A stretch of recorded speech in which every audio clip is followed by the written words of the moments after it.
Hey guys, it's me Kate again. So this video is my opposites book tag, so let's go.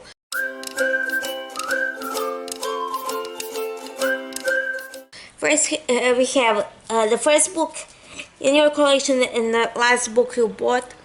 Honestly don't know what was the first book in my collection, and I'm not sure what's the last book that I bought, because one comes to mind, but I'm pretty sure that that's not that I bought some books after that one. So we have a cheap book and an expensive book. I also don't remember the prices of my books. We have a book with male protagonist and a book with female protagonist.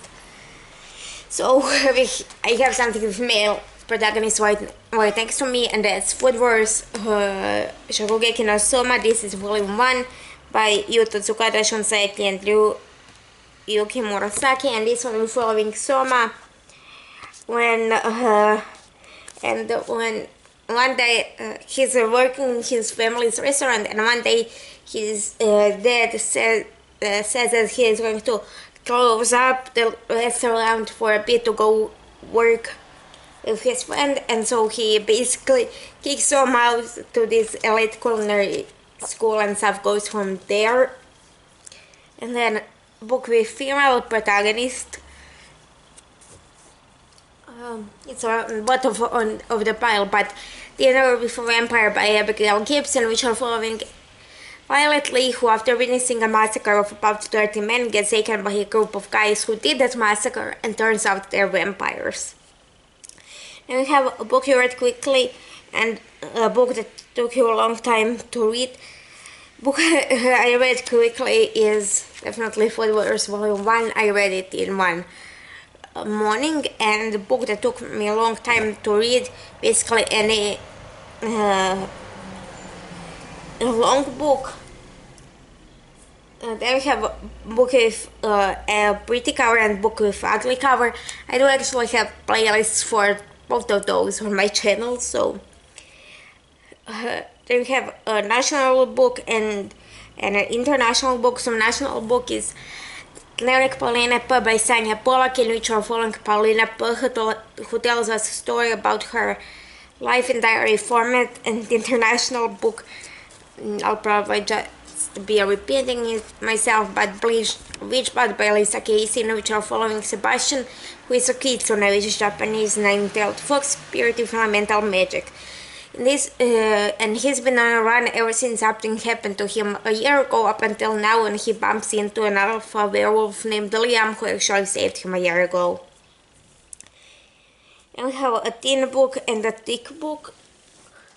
Oh, I cannot get that one, but teen book, definitely Food Wars is the spine.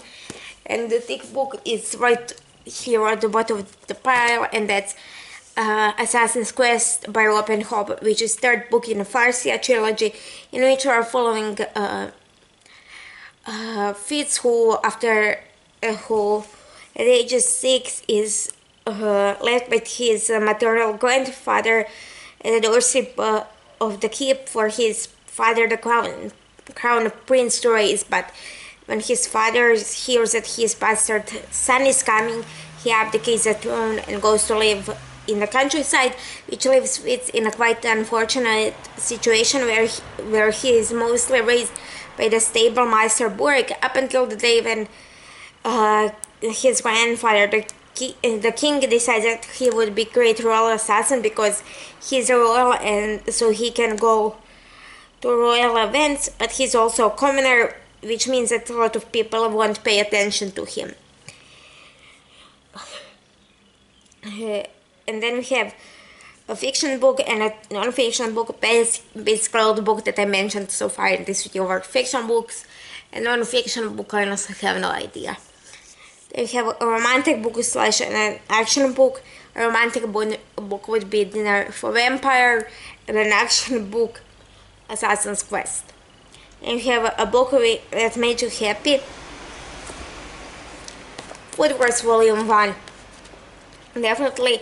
And then one book that made you sad, literally none book I don't know any books that made me sad recently. So yeah, this is it for this video. If you like, please like, share, and subscribe. Down below my social media, my email, some other stuff, and I'll see you next one.